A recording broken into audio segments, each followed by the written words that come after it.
All right, everyone. A toast! A toast! Ah, excellent. Rocky Horror Picture Show. You should watch it if you haven't.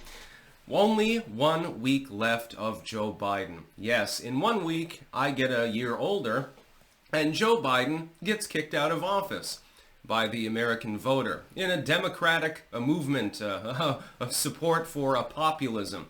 I am extremely excited about this. I'm very, very happy.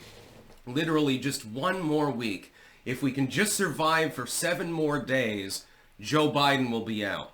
I'm hoping that on day 1, Trump, he gets inaugurated. He puts his hand on the Bible and says, I solemnly swear, to tell the truth, the whole truth, and nothing but the truth, so to speak. And they've been persecuting him legally. I'm hoping that he immediately grabs a piece of paper and scribbles his name on it. And that piece of paper is an executive order to raise the flags back to full mast. That's exactly what I want him to do. I don't know that he'll do that, but that would definitely be a fucking power move. Finally, after 4 years of complete incompetence from probably the worst administration in U.S. history, and at first I didn't dare to say that.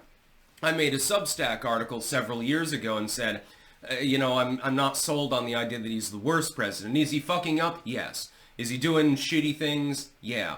But he's not as bad as some of the people that have led the country.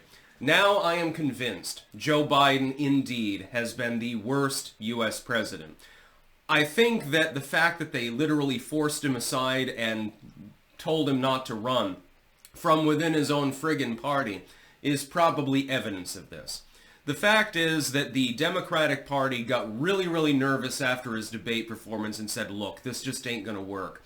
And then they had only one option that they could default to, which is the ever-forgettable absentee vice president who, of course, got crushingly humiliated by Donald Trump in the general election by several million votes, a shit ton of electoral votes, and a number of states that Biden carried supposedly in 2020. Joe Biden will be remembered as at least one of the worst presidents of the United States. Even the political elite, the people from academia who analyze politics and shit and they give presidential rankings and stuff, they're not going to be able to save him. They're going to have him in the bottom quarter. They'll probably give him a little bit of breathing room. And we still have to wait to see, what does Trump's second term hold? We're not entirely sure. I'm assuming that based on his hiring decisions and some of the things that he's saying and doing, he'll be better in his second term than the first. I thought his first term was merely good. I think he might be remembered as a great president. That's the irony. Even liberal political scientists who do the analysis for the presidential rankings might not be able to demote Trump and might not be able to really promote Joe Biden. We'll probably see Trump rise up, and we'll see Joe Biden fall to the dead end of the pack. He's going to be down there with Buchanan and a few others, Wilson, because he's a failure. He accomplished nothing. Okay, he managed to pass several $1 trillion in infrastructure spending. It's basically shovel-ready on steroids. Has it benefited the economy? Not really. Not for the most part. Has his immigration policy worked out? No. I'm asking a rhetorical question with that one. Is crime down? Depends on the statistics you use. I like how liberals will say, well, crime is down under Joe Biden. Yeah, but that's because a lot of things that were crimes before aren't even really being counted in the statistics. So overall, it remains roughly unchanged. Now, there's been a boost in crime under Joe Biden.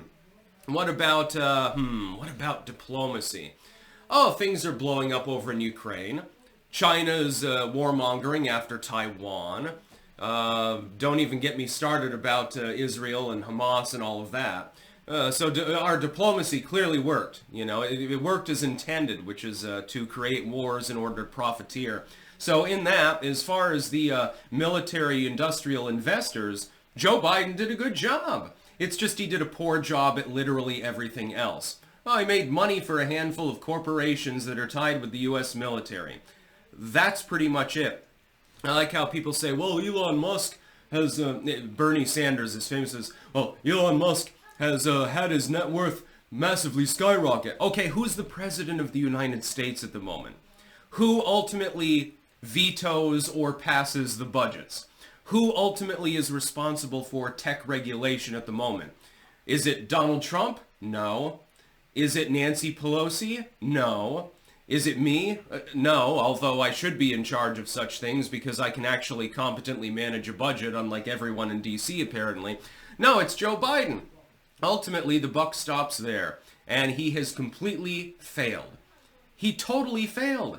There is no redeeming quality to his administration. The one time that I agreed with Joe Biden was when he made an offhand comment, and this was in year one, I think, about burying like electrical and cable lines, you know, putting them underground and weatherizing them so that they were less vulnerable to an EMP, to bad weather and stuff like that. That made sense. What exactly was not done during his administration? Oh shit, the one thing that he actually thought of that was a good idea, back when he was still somewhat coherent. Why am I not surprised? Everything else his administration has done, okay, a tax on guns. Imagine, is there a single constitutional amendment that you can think of, other than quartering soldiers in people's homes, that he did not violate? He was openly using federal bureaus to attack the First Amendment, to attack the right of free expression. Openly hostile to the idea of keeping and bearing arms, and certainly self-defense. Openly hostile towards the right to privacy. Openly hostile towards fair trials on every single level. We see this with the persecution of Trump as well as many others. And then openly hostile to states' rights. Literally telling them, we're not going to enforce the border, and we're not going to let you enforce the border either, because it's our border. Fuck you. Name a constitutional right that wasn't violated under the Biden administration. I don't think there is one. Right to a fair and speedy trial. Bullshit. Joe Biden says, oh, come on, man. I didn't give a fair trial to Corn Pop back when Kamala was roasting him back in 73. Dude is completely out to lunch. And completely I mean, he shouldn't even be in office. If you're not mentally competent to stand for the presidency, to run, why are you the current president of the United States? Good riddance. Thank the Lord that in 7 days, finally, there will be sanity back in D.C. The chaos that Trump will bring to D.C., admittedly, pales in comparison to anything that Biden has done. And Trump has already accomplished more without even taking office than Joe Biden did in office for 4 fucking goddamn years. That's the truth of it. It must really, really hurt to be a liberal right now, or a Dem partisan for that matter. That's about all. Peace out.